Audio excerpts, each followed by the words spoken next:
এমন এক বিল যা 2002 সালে লাগু করা ছিল, কিন্তু 2004 সালে কংগ্রেস গভর্নমেন্ট আসতেই, ইউপিএ গভর্নমেন্ট হতেই সেটিকে ডিলিট করে দেওয়া হয়, বন্ধ করে দেওয়া হয়। এমন এক বিল, যে বিল যদি আমাদের দেশে লাগু থাকতো তাহলে কোনো সন্ত্রাসবাদীর ঘটনা ঘটতো না, আতঙ্কবাদী হতো না, দেশের কোথাও বম ব্লাস্টের ঘটনা দেখতে পেতেন না। এমনকি যে সমস্ত মিলিটেন্ট গ্রুপরা নিজেদের কার্যকলাপ ছড়িয়ে বেড়াচ্ছে, তারা স্বপ্নতেও ভাবতো না।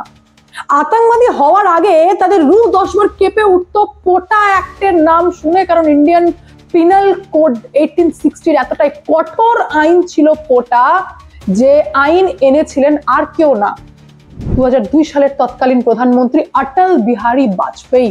যে অটল বিহারী বাজপেয়ীকে নিয়ে এখনকার রাজনৈতিকবিদ যারা কংগ্রেসের বলতে পারেন, তৃণমূল কংগ্রেসের বলতে পারেন, ডিএমকে এর বলতে পারেন, অর্থাৎ যে সমস্ত রায় ইন্ডিয়া অ্যালায়েন্স করেছেন, তারা প্রত্যেকে এই যে কঠোর বিরোধিতা করেন এবং বলেন যে মোদী ভালো না, অটল বিহারী বাজপেয়ী ভালো ছিল।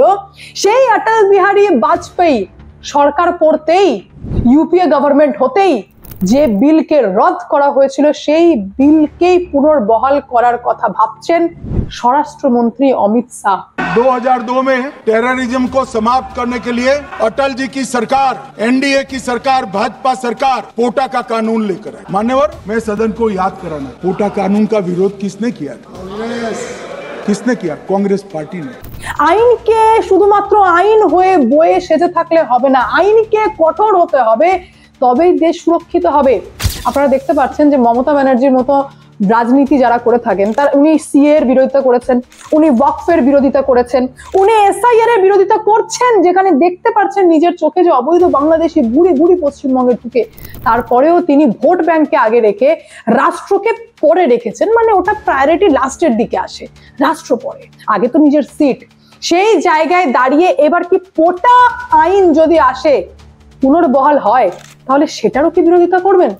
সমস্ত খবরের ডিটেলসে যাওয়ার আগে নমস্কার, আমি অদ্বিতীয়া রয়। আজকে আবার চলে এসেছি আমার ছোট্ট ইউটিউব চ্যানেল সঙ্গে অদ্বিতীয়ায়। আপনাদের সকলকে প্রণাম ও ভালোবাসা জানিয়ে আজকের লাইভ আমি এখান থেকে শুরু করবো। আমি শুরুতেই বলবো এটা ঠিক না ভুল সেটা আপনারা বিচার করবেন।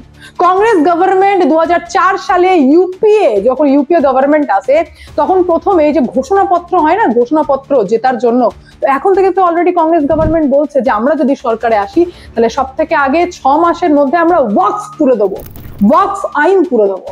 আর সেখানে 2004 সালে যখন ইউপিএ গভর্নমেন্ট হয়, তখন সরকারে আসতেই প্রথম যে কাজটি তৎকালীন প্রধানমন্ত্রী মনমোহন সিং করেছিলেন, সেটা হচ্ছে এই পোটা অ্যাক্টকে তুলে দিয়েছিলেন। কেন তুলে দিয়েছিলেন? বলেছিলেন আইনটি ভীষণ কঠোর, এত কড়া আইন ভারতে চলবে না, ভারতের মানুষ নিঃশ্বাস নিতে পারবে না। সেই একই কথা, সেটা হচ্ছে অসাংবিধানিক এবং মানুষের যে মৌলিক অধিকার রয়েছে সেটাতে হস্তক্ষেপ করা হচ্ছে, সেই কারণে এই বিল থাকবে না। একবার ভাবুন, এতটা কঠোর বিল, যে বিলের কথা শুনলে, যেটি আইন হিসেবে লাগু হতেই গোটা দেশ জুড়ে যাকে বলা হয় মানে তন্ন করে সন্ত্রাসীদেরকে খোঁজা হচ্ছিল, তাদের যে আতঙ্কবাদী নেটওয়ার্ক চারিদিকে ছড়িয়ে রয়েছিল তাদেরকে ধরা হচ্ছিল, কারণ তখন ধরতে গেলে আর কোনো হাত অজুহাতের দরকার ছিল না।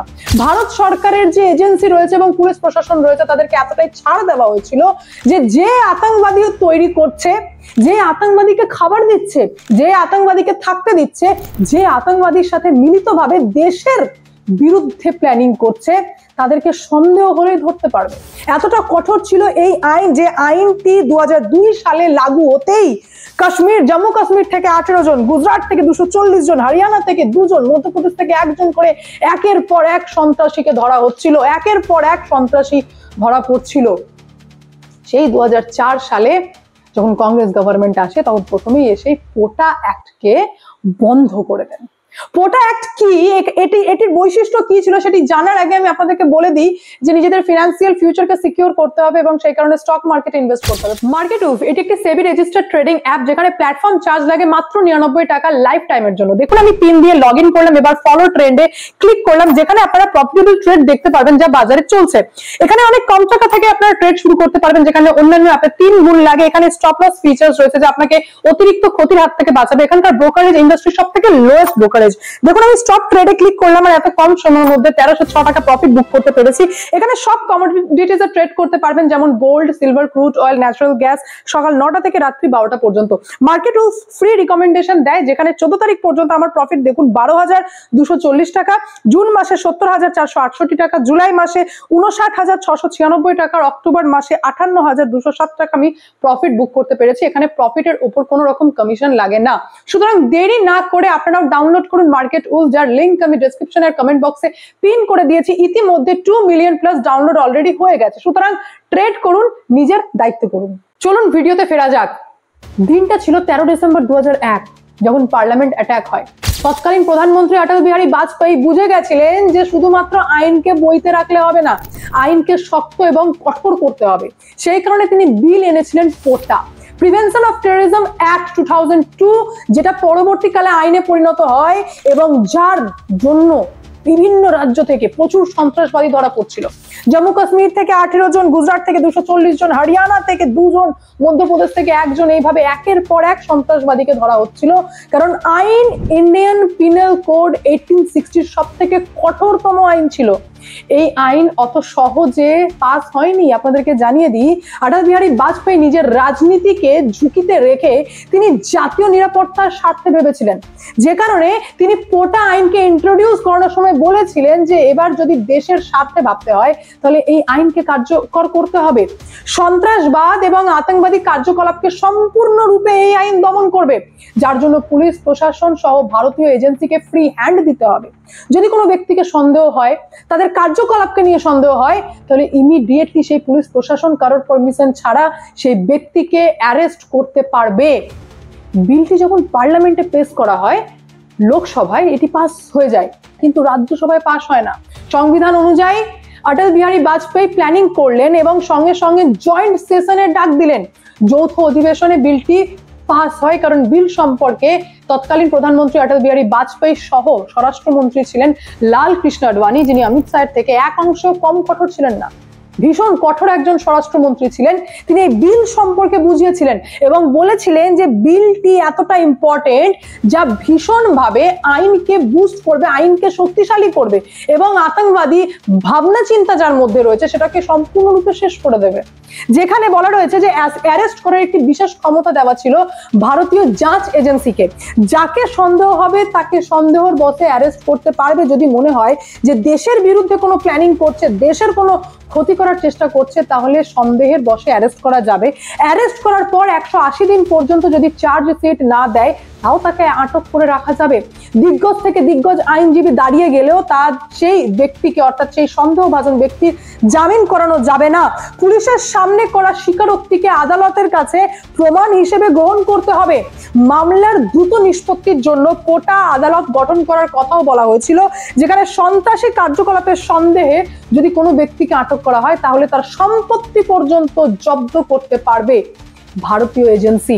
এতটাই ছিল কঠোর বিল এটা, যেখানে তিনি বুঝে গেছিলেন, অটল বিহারী বাজপেয়ী এবং লাল কৃষ্ণ আডবাণী বুঝে গেছিলেন যেটা সম্পূর্ণরূপে ঝুঁকি নেওয়া হচ্ছে, রাজনৈতিক ঝুঁকি নেওয়া হচ্ছে, কিন্তু জাতীয় নিরাপত্তার স্বার্থে এটা করতে হবে এবং সেই কারণে বিলটিকে আইনে পরিণত করতেই, পুলিশ প্রশাসনকে এবং ভারতীয় এজেন্সিকে ছাড় দিতেই ধরপাকড়াও শুরু হয় এবং চারিদিক থেকে একের পর এক সন্ত্রাসবাদীকে আটক করা হয়। তারপর অটল বিহারী বাজপেয়ীর গভর্নমেন্ট পড়ে যায়।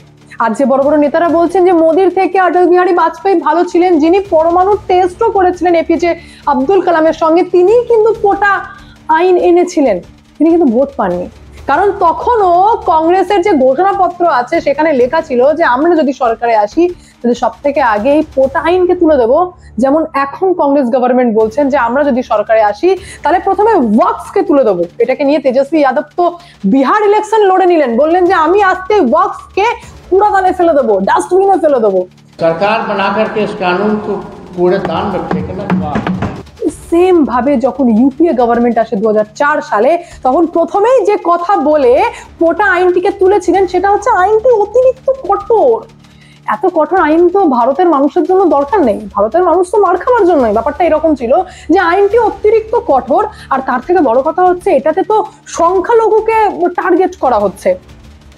জম্মু কাশ্মীর থেকে 18 জন অ্যারেস্ট হয়, গুজরাট থেকে 240 জনের মধ্যে 239 জন, মধ্যপ্রদেশের 1 জন এবং হরিয়ানার 2 জন। আর এনারা প্রত্যেকেই নাকি মুসলিম সম্প্রদায়ের, এই কথা উল্লেখ করছেন পার্লামেন্টে তৎকালীন প্রধানমন্ত্রী মনমোহন সিং। আজকালকার নেতারা বলছেন যে আতঙ্কবাদীর কোনো জাত হয় না, আর সেই টাইমে মনমোহন সিং দাঁড়িয়ে বলেছিলেন যে এনারা প্রত্যেকেই মুসলিম সম্প্রদায়ের। এখন কে বোঝায় যদি আতঙ্কবাদী মুসলিম সম্প্রদায়ের বেরোয়? এখানে তো আপনারা নিজেরাই বলছেন যে আতঙ্কবাদীর কোনো জাত হয় না, সেখানে যদি আতঙ্কবাদী সমস্ত মুসলিম সম্প্রদায় বেরোয়, তাতে পুলিশ প্রশাসন বা ভারত সরকারের এজেন্সির কিছু করার নেই, কিচ্ছু তারা করতে পারবে না, কারণ তাদের হাতে এটা কন্ট্রোল নেই। কিন্তু মনমোহন সিং তখন বলেছিলেন যে এই বিলটি তো সংখ্যালঘুদের বিরুদ্ধে, সংখ্যালঘুদের ধরা হচ্ছে, এবং বলেছিলেন যে ক্রিমিনাল জাস্টিস প্রিন্সিপালকে লঙ্ঘন করছে।